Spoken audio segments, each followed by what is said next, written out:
الحمد لله نحمده ونستعينه ونستغفره ونؤمن به ونتوكل عليه ونعوذ بالله من شرور أنفسنا ومن سيئات أعمالنا من يهده الله فلا مضل له ومن يضلله فلا هادي له ونشهد أن لا إله إلا الله وحده لا شريك له ونشهد أن سيدنا وحبيبنا ومولانا محمدا عبده ورسوله الذي أرسله بالحق بشيرا ونذيرا وداعيا إلى الله بإذنه وسراجا منيرا أما بعد فقد قال الله تعالى في كلامه المجيد والفرقان الحميد إن الله وملائكته يصلون على النبي يا أيها الذين آمنوا صلوا عليه وسلموا تسليما بلغ العلا بكماله كشف الدجى بجماله حسنت جميع خصاله صلوا عليه وآله ইসলামে মূলতন্ত্রে কৃতকার্য তিনি স্রষ্টায় বিশ্বাস সতশীল যিনি বালাগাল উলা বিকামালিহি কশফদ্দুজা বিজামালিহি হাসনাত জামিউ খিসালিহি সাল্লু আলাইহি কোন বলে ইসলামে স্বর্গ পেল কারা স্রষ্টায় বিশ্বাস রেখে সতশীল যারা বালাগাল উলা বিকামালিহি কশফদ্দুজা বিজামালিহি হাসনাত জামিউ খিসালিহি সাল্লু আলাইহি ওয়া আলিহি সেমন বৃক্ষে পত্রে করো তুমি নিরক্ষণ পুঁথিপত্রে পাবে বহু মহিমার নিদর্শন বালাগাল উলা বিকামালিহি কশফদ্দুজা বিজামালিহি হাসনাত জামিউ খিসালিহি সাল্লু আলাইহি ওয়া আলিহি লা ইলাহা ইল্লাল্লাহ লা ইলাহা ইল্লাল্লাহ লা ইলাহা ইল্লাল্লাহ লা ইলাহা ইল্লাল্লাহ লা ইলাহা ইল্লাল্লাহ লা ইলাহা ইল্লাল্লাহ লা ইলাহা ইল্লাল্লাহ লা ইলাহা ইল্লাল্লাহ মুহাম্মাদুর রাসূলুল্লাহ সাল্লাল্লাহু আলাইহি সাল্লাম। সম্মানিত মুসল্লিবৃন্দ, রবিউল আউয়াল মাসের শেষ শুক্রবার আলোচনার বিষয়বস্তু রসুলের জন্মের মাস, রসুলের মৃত্যুর মাস। আমরা ওই বিষয়গুলি নিয়ে খুতবার আলোচনা করব। শুরুতে আমরা সেই মহান রব্বুল আলামিনের সকল বোঝা হব, যিনি আমাদেরকে 7 দিন পর মসজিদে 2 রাকাত নামাজ পড়া তৌফিক এনায়েত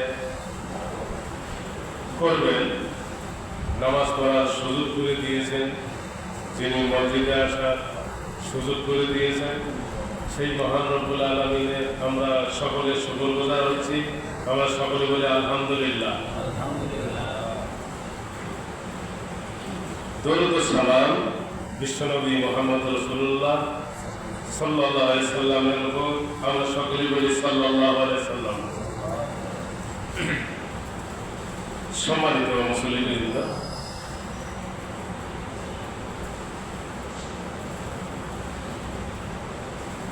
9 নম্বর সূরা, সূরা তাওবা, 48 নম্বর সূরা, সূরা ফাতহ, 61 নম্বর সূরা, সূরা সফ।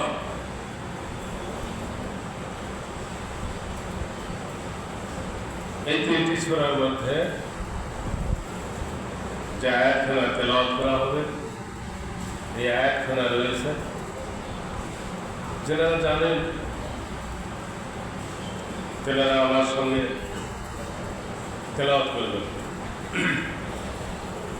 আউযু বিল্লাহি মিনাশ শাইতানির রাজীম। বিসমিল্লাহির রাহমানির রাহিম। ওয়াল্লাযী আরসালা রাসূলাহু বিল হুদা ওয়া দীনিল হাক্কি লিইয়ুযহিরাহু আলাদ দীনি কুল্লিহি ওয়ালাউ কারিহাল মুশরিকুন। ইরশাদ হচ্ছে, আল্লাহ রাব্বুল আলামিন বলেন, তিনি আল্লাহ রাব্বুল আলামিন রাসূল পাক সাল্লাল্লাহু আলাইহি সাল্লামকে সত্য দ্বীনে হক রিসালা সহ হিদায়াতের মাধ্যমে পৃথিবীতে পাঠিয়েছেন। সকল মত পথ বাতিল উৎখাত করে সেই স্থানে একমাত্র আল্লাহ রাব্বুল আলামিনের হুকুমকে প্রতিষ্ঠিত করার জন্য রাসূলকে আল্লাহ পৃথিবীতে পাঠিয়েছেন।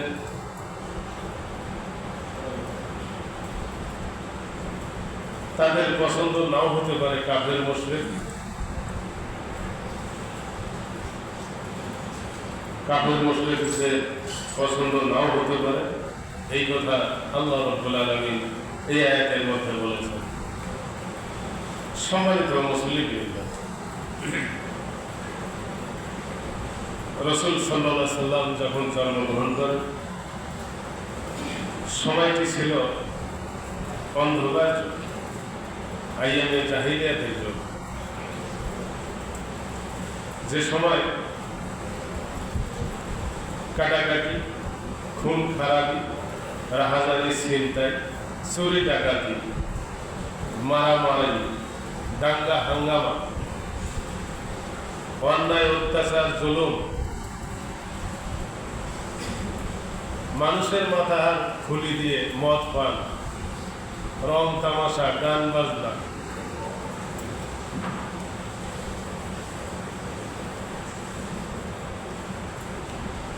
মাকে বিবাহ করা, আপন মা নয়, বিমাতা মা, সৎ মা, বাবার দ্বিতীয় স্ত্রীকে বিবাহ করাও সেই সময় প্রচলন ছিল। এই জন্য ওই যুগটাকে, ওই সময়টাকে বলা হয় আইয়ামে জাহিলিয়াতের যুগ, বাংলায় হচ্ছে অন্ধকার যুগ। রাসূল পাক সাল্লাল্লাহু আলাইহি সাল্লাম যে সময় জন্মগ্রহণ করেন 570 খ্রিস্টাব্দ 12 রবিউল আউয়াল। রাসূল সাল্লাল্লাহু আলাইহি সাল্লামের জন্মের 49 দিন বা 55 দিন আগে আব্রাহা বাদশাহ এসেছিল মক্কার ঘর ভাঙার জন্য। ইয়েমেন থেকে আব্রাহা বাদশাহ এসেছিল মক্কার ঘর ভাঙার জন্য, কাবা ঘর ভাঙার জন্য। ওই ঘরে গোটা দুনিয়ার মানুষ এত কেন আসে?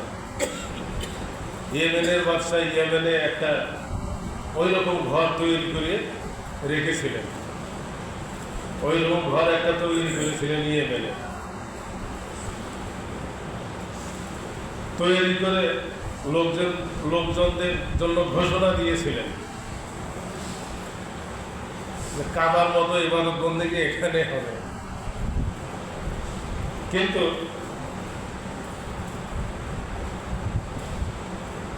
আল্লাহর কি নির্মম পরিহাস, দুর্ভাগ্যজনক বশত সেই ইয়েমেনের আব্রাহা বাদশাহ যে কাবা ঘর বানিয়েছিলেন, রাত্রে চুরি করে কোন লোক যায় ঘরের ভেতর পায়খানা করে ধুয়ে আসছিল।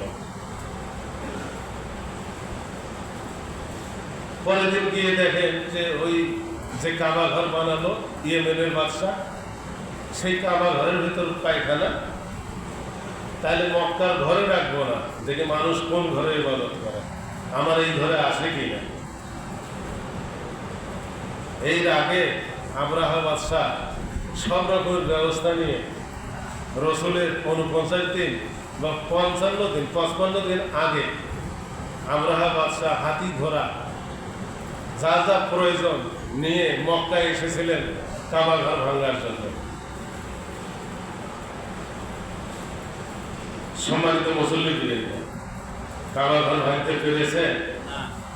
কেন কথা বলেন না কেন? আপনারা বোঝেন না? মক্কার ঘর ভাঙতে পেরেছে আব্রাহা বাদশাহ? পারে নাই। আল্লাহর পক্ষের লোকদের সঙ্গে কে আছেন? আল্লাহ আছেন। আল্লাহর পক্ষের লোকদের সঙ্গে কে আছেন? আল্লাহ আছেন। আল্লাহ ব্যবস্থা করেছিলেন সেই দিন। আব্রাহা বাদশাহ খুব ক্ষমতাধর বাদশাহ ছিলেন। ওই রকম আল্লাহর বিপক্ষে অবস্থান নিয়ে যারা কাজ করবে তাদের পরিণামটা ভালো হবে না। আল্লাহর বিপক্ষে অবস্থান যারা নেবে তাদের পরিণাম ভালো হবে না। এই জন্য আমাদের সতর্ক হওয়া দরকার। সম্মানিত মুসল্লিদের, আল্লাহ রাব্বুল আলামিন সেই অন্ধকার যুগে রাসূল পাক সাল্লাল্লাহু আলাইহি সাল্লামকে আরবে পাঠালেন। আরবে পাঠিয়ে রসুলের ওপর নবুয়ত দিলেন। নবুয়ত পেলেন রসুল পাক সাল্লাল্লাহু আলাইহি সাল্লাম কত বছর বয়সে? 40 বছর বয়সে নবুয়ত পেলেন। নবুয়ত পাওয়ার পর আল্লাহ রাব্বুল আলামিন ওহী করে জানিয়ে দিলেন, হে আমার রাসূল, আপনাকে আমি পাঠিয়েছি হুয়াল্লাযী আরসালা রাসূলাহু বিল হুদা ওয়া দীনিল হক লিইয়ুযহিরাহু আলা দীনি কুল্লিহি ওয়ালাউ কারিহাল মুশরিকুন। রিসালাত সহ, হিদায়াত সহ, সত্য দ্বীনে হক দিয়ে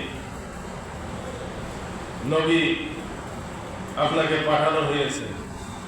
সকল বাতিল মত পথ উৎখাত করে দিয়ে সেই জায়গায়, সেই স্থানে একমাত্র আমি আল্লাহ রাব্বুল আলামিন আমার হুকুমত প্রতিষ্ঠিত হবে, এই উদ্দেশ্যেই আমি আপনাকে পাঠিয়েছি পৃথিবীতে। কে বলেছেন? আল্লাহ রাব্বুল আলামিন বলেছেন। সম্মানিত মুসলিম, রাসূল পাক সাল্লাল্লাহু আলাইহি সাল্লাম সেই কাজ করা শুরু করে দিয়েছিলেন প্রথমে মক্কায়। এই জন্য মক্কায় অর্থাৎ রসুলের জীবনটাকে জন্ম থেকে 40 বছর পর্যন্ত একটা পর্যায়, 40 থেকে 63 বছর এখানে দুইটা পর্যায়, দুইটা ভাগ। 40 থেকে 63 বছর পর্যন্ত। 40 থেকে 63 বছর কয় বছর হয়? 23 বছর। 23-এর 13 বছর হচ্ছে মক্কা আর 10 বছর হচ্ছে মাদানী। এই মক্কার জিন্দেগিতে আল্লাহ রাব্বুল আলামিন নাজিল করেছেন কোরআনের কিছু সূরা, অধিকাংশ সূরা। আর মাদানীতে, মদিনায় আল্লাহ রাব্বুল আলামিন নাজিল করেছেন কম সংখ্যক সূরা। অনেক মত পার্থক্য আছে। মাক্কি সূরা ইবনে কাসিরের লেখা তাফসীরের মধ্যে পাওয়া যায় 79টা বা তারও বেশি। মাক্কি, আর বাকিগুলো মাদানী। যাই হোক, মতানত্ব যতই থাক, মক্কার মদিনায় সূরাগুলি নাজিল হয়েছে। কথা ঠিক না ঠিক? এই জন্য মক্কায় যেগুলি নাজিল হয়েছে, মাক্কি সূরাগুলির চরিত্র হচ্ছে, বৈশিষ্ট্য হচ্ছে, মাক্কি সূরাগুলির বৈশিষ্ট্য হচ্ছে তাওহীদ, রিসালাত, আখিরাত। তাওহীদ, রিসালাত, আখিরাত, বিশ্বাস, রসুলকে আল্লাহ রাব্বুল আলামিন রিসালাতের দায়িত্ব দিয়ে পাঠিয়ে দিয়েছেন। তারপর আখিরাতের কথাগুলি উপস্থাপন করা হবে। আখিরাতে কি হবে, হিসাব নিকাশ হবে সেখানে। কথা ঠিক না ঠিক? এই বিষয়গুলি, এই তিনটি বিষয়ের ওপর হচ্ছে মাক্কি সূরাগুলির বৈশিষ্ট্য, তাওহীদ, রিসালাত, আখিরাত। এই জন্য আমরা বিশ্বাস স্থাপন করি কার ওপর? আল্লাহর ওপর। আল্লাহ রাব্বুল আলামিনের নবী হযরত মুহাম্মদ সাল্লাল্লাহু আলাইহি সাল্লাম এই জন্য শুরুতেই বলেছেন, লা ইলাহা ইল্লাল্লাহু মুহাম্মাদুর রাসূলুল্লাহ। কথা ঠিক কিনা?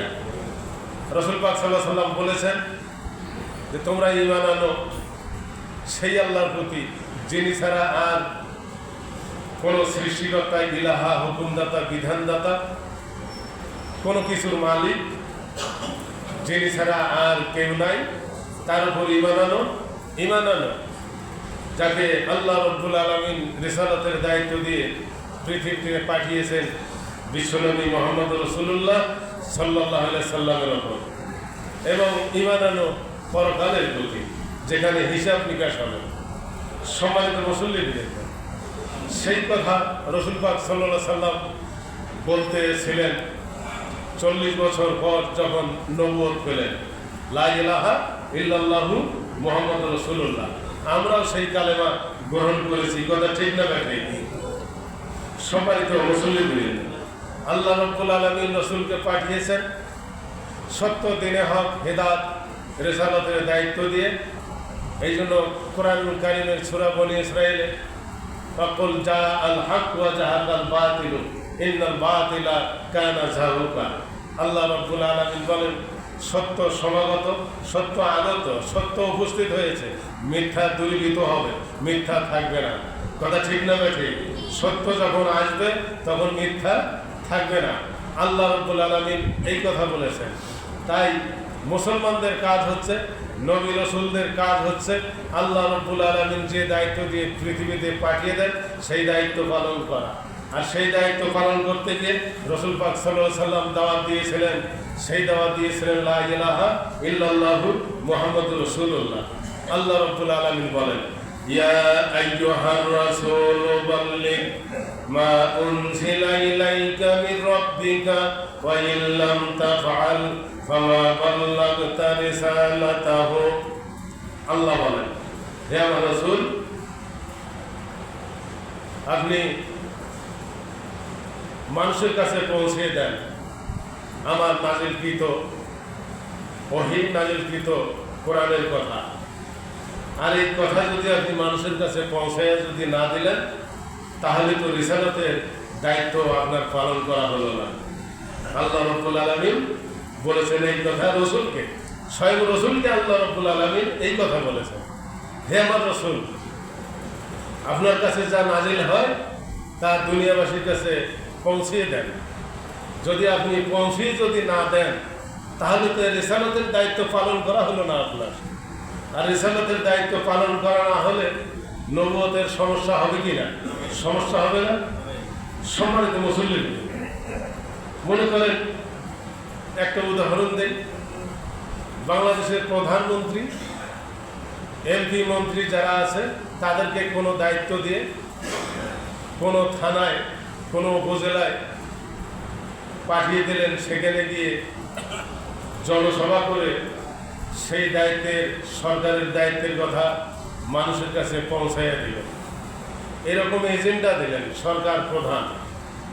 এজেন্ডা দেওয়ার পর ওই মন্ত্রী, এমপি এসে সেই থানায় বা উপজেলায় জনসভা করে তার নিজের ব্যক্তিগত মতের কথা, ব্যক্তিগত কথা জনসভায় বলে জনসভা শেষ করে চলে গেলেন। এখন সরকার প্রধানে অনেক গোয়েন্দা বিভাগের লোক আছে না নাই?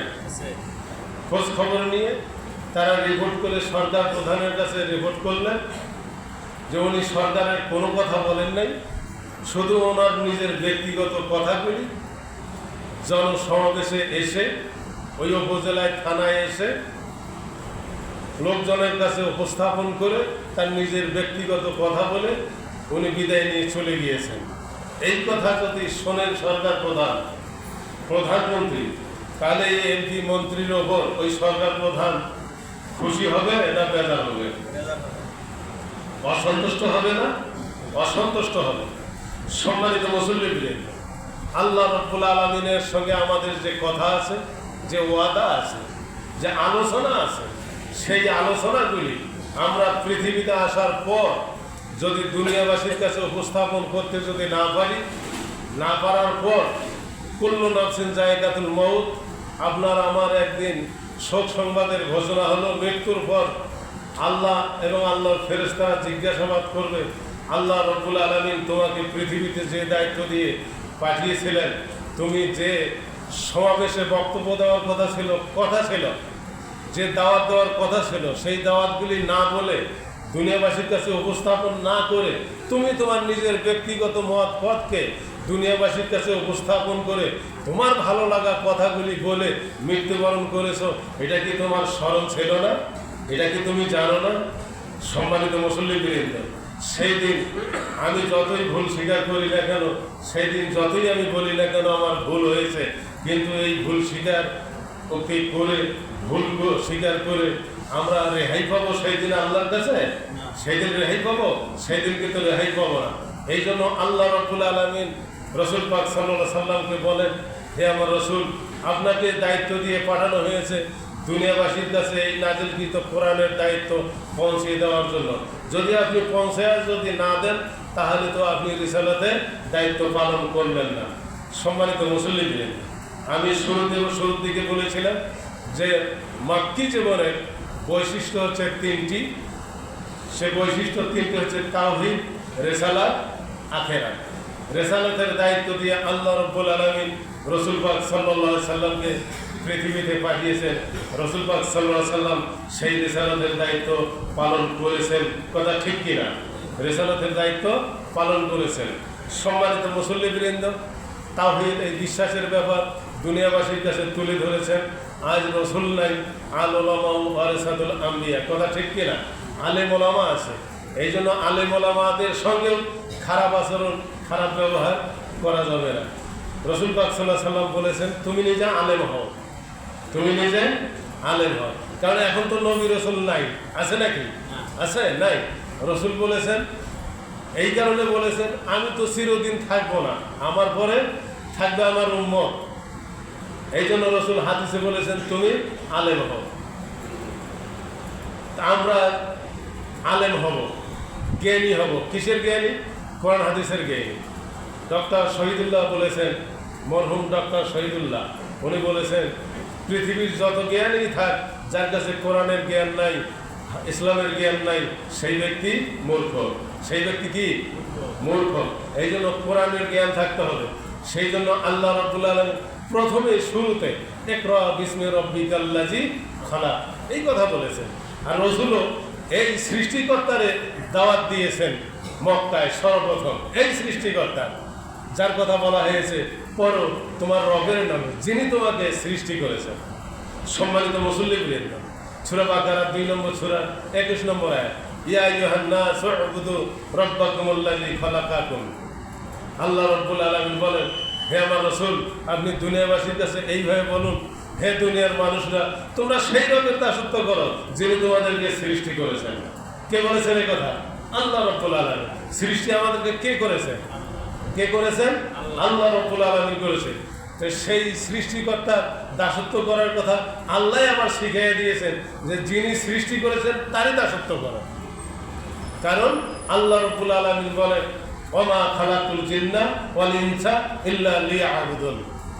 আল্লাহ বলেন, আমি জিন ইনসানকে সৃষ্টি করেছি আমার ইবাদতের উদ্দেশ্যে। এই কথা কে বলেছেন? আল্লাহ রাব্বুল আলামিন বলেছেন। তা আমরা যদি তার ইবাদত যদি না করি, তা এখন আমরা বলতে পারি যে আমরা তো তারই ইবাদত করি, আমরা তার ইবাদত কতটুকু করি, এইগুলিকে পরীক্ষা নিরীক্ষা করে দেখা দরকার, কম্পেয়ার করে দেখা দরকার। কোরআন হাদিসের আলোকে আমাদের ইবাদতগুলি সঠিক হচ্ছে কিনা। যদি না হয় তাহলে এই ইবাদত বন্দিগি করে যদি আমরা ব্যর্থ হই, তাহলে মৃত্যুর পর আমাদেরকে আফসোস করতে হবে ধুকে ধুকে, কথা ঠিক কিনা। আমরা শুধু আফসোসই করব, আমাদেরকে সংশোধন করলো না কেন, আলেম ওলামারা। এই জন্য রসুল পাক সাল্লাল্লাহু আলাইহি সাল্লাম বলেছেন, তুমি নিজে আলেম হও, যদি না পারো আলেম হতে কোনো কারণে, ব্যাখ্যা, যদি না পারো আলেম হতে তাহলে আলেমের বাবা হও, অর্থাৎ তোমার ছেলে মেয়েকে আলেম হওয়ার ছাত্র বানাও। কথা বুঝতে পারছেন? আলেমের বাবা হও, তোমার ছেলে মেয়েকে কি করো, ছাত্র বানাও, কোরআন হাদিসের ইসলামের ছাত্র বানাও, অর্থাৎ আলেমের পিতা হও। সম্মানিত মুসল্লিবৃন্দ, এখন যদি কোনো কারণবশত আলেমের পিতা হতে পারল না, ব্যাখ্যা এটা, তাহলে কি করো, আলেমের শ্বশুর হও। কি হও? আলেমের শ্বশুর হও, অথবা আরো ওখানে আছে, অথবা আলেমের সহিত ভালো সম্পর্ক রাখো, আলেমের সহিত ভালো সম্পর্ক রাখো। আলেমের সহিত ভালো সম্পর্ক রাখতে পারলে মান তাসাব্বাহা বিকাউমিন ফাহুয়া মিনহুম, এই দুনিয়ায় আপনার যার সঙ্গে চলাফেরা হবে, আলেমের সঙ্গে যদি আপনার চলাফেরা হয়, আপনার হাসর নসর হবে কিয়ামতের ময়দানে ওই আলেমের সহিত। ওই আলেম যদি জান্নাতে যায়, তার সঙ্গে যারা সঙ্গী সাথী আছে তারাও জান্নাতে চলে যাবে। সুবহানাল্লাহ। সম্মানিত মুসল্লিবৃন্দ, এই জন্য আল্লাহ এবং রসুল অনেক সুযোগ সুবিধা, আল্লাহর হুকুমে রসুল পাক সাল্লাল্লাহু আলাইহি সাল্লাম কথা বলেছেন, আল্লাহ অনেক সুযোগ সুবিধা করে দিয়েছেন বান্দার সুবিধার জন্য, কথা ঠিক কিনা। সম্মানিত মুসল্লিবৃন্দ, এই জন্য আলেম হও, না হতে পারলে আলেমের বাবা হও, এটাও না হতে পারলে আলেমের শ্বশুর হও, আলেমের সঙ্গে ভালো সম্পর্ক রাখো। আরও আছে এইরকম অনেক বিষয় আছে, পয়েন্ট আছে, সেইগুলি হওয়ার আমাদেরকে চেষ্টা করতে হবে, কথা ঠিক কিনা। সম্মানিত মুসল্লিবৃন্দ, মৃত্যুর পর আমরা তো আর ফেরত আসতে পারবো না, ফেরত আসতে পারবো না। আমাদের জ্ঞানটা হচ্ছে খুব নগণ্য, খুব কম, সসীম জ্ঞানের অধিকারী আমরা। আমাদের শুধু ভুল, কেমন ভুল, আমরা হুর হাঙ্গাম করি, না বুঝে ভ্রান্ত পথে চলছি, সময় আছে অনেক এখনো, পরে আল্লাহর ইবাদত বন্দি করবো, বয়স আরও একটু হোক, ছেলে মেয়েকে বিবাহ দেই, এইভাবে কথা বলি, কথা ঠিক কিনা, এইভাবেই বলি। ছেলের বিবাহের ঘর আসলে, বিবাহের লোকজন আসলে তখন মসজিদে উপস্থিত হয়, মেয়ের বিবাহের ঘর আসলে, বর আসলে তখন মসজিদে উপস্থিত হয়, এই ওসিলা নিয়ে উপস্থিত হয়। ওসিলা ছাড়া আমাদেরকে শুরু থেকে আমাদের জীবদ্দশায় কোরআন হাদিসের আলোকে কালেমা গ্রহণ করা আমাদের আছে। আমরা ঈমান এনেছি, নামাজ পড়ব, হজ করব, যাকাত দেব, ইসলামের ইত্যাদি ইবাদত বন্দিগুলি আমরা করার চেষ্টা করব। সম্মানিত মুসল্লিবৃন্দ, এই কাজগুলি না করার কারণে আরবের লোকজন অন্ধকারের মধ্যে ডুবে গিয়েছিল। রসুল পাক সাল্লাল্লাহু আলাইহি সাল্লামকে আল্লাহ রাব্বুল আলামিন সেই অন্ধকার যুগে পাঠালেন, যে রসুল সত্য প্রচার করবে, মিথ্যাকে উৎখাত করে সত্যকে প্রতিষ্ঠিত করে দুনিয়ায় শান্তি, আখেরাতে মুক্তির জন্য কথা বলবেন রসুল। এটাই ছিল আল্লাহ রাব্বুল আলামিনের পক্ষ থেকে তার পাঠানোর কাজ, কথা ঠিক কিনা। সম্মানিত মুসল্লিবৃন্দ, এখন আসুন, আমরা যদি অন্ধকার যুগ, আইয়ামে জাহেলিয়াতের যুগের দিকে যদি লক্ষ্য করি, তাহলে আমরা দেখতে পাবো রসুলের 13 বছরের জীবন, রসুলের 10 বছরের জীবন। রসুল পাক সাল্লাল্লাহু আলাইহি সাল্লাম কালেমার দাওয়াত দিলেন, এই কথা বললেন, ইয়া আইয়ুহান নাসু কুলু লা ইলাহা ইল্লাল্লাহু তুফলিহু, হে মানুষরা, হে আরবের লোকেরা, হে দুনিয়ার মানুষরা, তোমরা লা ইলাহা ইল্লাল্লাহ তুফলিহু, লা ইলাহা ইল্লাল্লাহ কুলু, লা ইলাহা ইল্লাল্লাহ কুলু, এটা গ্রহণ করো, বলো, তফলিহু, এটা বললেই তোমরা সফল কাম হবে, এটা বললেই তোমরা সফল কাম হবে। এই কথা রাসূল সাল্লাল্লাহু আলাইহি ওয়াসাল্লাম বললেন, ইয়া আইয়ুহান নাসু কুলু লা ইলাহা ইল্লাল্লাহু তুফলিহু। রাসূল সাল্লাল্লাহু আলাইহি ওয়াসাল্লাম বললেন, এই কালেমা গ্রহণ করো এবং বলো, আল্লাহ ছাড়া কোনো ইলাহা, মাবুদ, একমাত্র হুকুমদাতা, বিধানদাতা আর কেউ নয়। রাসূল সাল্লাল্লাহু আলাইহি ওয়াসাল্লাম বলেন, তাহলে তোমরা সফল কাম হবে। আর সফল কাম যদি আমরা হই, তাহলে আল্লাহর রহমত আসবে না আল্লাহর গজব আসবে না আল্লাহর আযাব আসবে? কোনটা আসবে? আল্লাহর রহমত আসবে। এটাই কথা রাসূল সাল্লাল্লাহু আলাইহি ওয়াসাল্লামের বক্তব্য, তার ভাষণ ছিল, তার আলোচনা ছিল, দুনিয়াবাসীর কাছে এই দাওয়াত দেওয়ারই কথা ছিল। শুধু তাই নয়, আল্লাহ রাব্বুল আলামিনের রাসূল পাক সাল্লাল্লাহু আলাইহি ওয়াসাল্লাম এই কথা বলে দাওয়াত দিতেন। আর এই কথা যখন আরবের লোকেরা যখন বুঝতে পারলো এই ছেলেটা এখন আবার কি বলতেছে, যে ছেলেটা সম্পর্কে আরবের লোকেরা, তখন মুহাম্মদ সাল্লাল্লাহু আলাইহি ওয়াসাল্লামকে কটাক্ষ করে মান সম্মানে হাত দিয়ে কাফের মুশরিকরা, আবু জেহেল, উতবা, ওলীদ, সাইবা, মুগীরা কটাক্ষ করে কথা বলতো মুহাম্মদ সাল্লাল্লাহু আলাইহি ওয়াসাল্লামকে। তাই মুহাম্মদ সাল্লাল্লাহু আলাইহি ওয়াসাল্লামকে জাদুঘর বলতো, এক সময় পাগল বলতো, বিভিন্ন রকমের কথাবার্তা বলতো, ছেলের বউ বিবাহ করছে এই কথা বলতো, বলে মুহাম্মদ সাল্লাল্লাহু আলাইহি ওয়াসাল্লামকে হেয় করার জন্য, অপমান করার জন্য দুনিয়াবাসীর কাছে উপস্থাপন করত এই মক্কার আরবের কাফের মুশরিকরা। সম্মানিত মুসল্লিবৃন্দ, রাসূল পাক সাল্লাল্লাহু আলাইহি ওয়াসাল্লাম সেই দিকে কর্ণপাত না করে কালেমার দাওয়াত দিতেই ছিলেন। সম্মানিত মুসল্লিবৃন্দ, আমাদেরও কাজ হবে রাসূলুল্লাহ আল উলামা ওয়ারাসাতুল আম্বিয়া, আমরা সকলেই কোরআন হাদিসের জ্ঞান আহরণ করব, এলেম অর্জন করব, করে কোরআন হাদিসের জ্ঞান দুনিয়াবাসীর কাছে ছড়িয়ে দিয়ে দুনিয়ায় শান্তি, আখিরাতে মুক্তির কথা উপস্থাপন করার চেষ্টা করব সকলে। ওয়া আখিরু দাওয়ানা আনিল হামদুলিল্লাহি রাব্বিল আলামিন।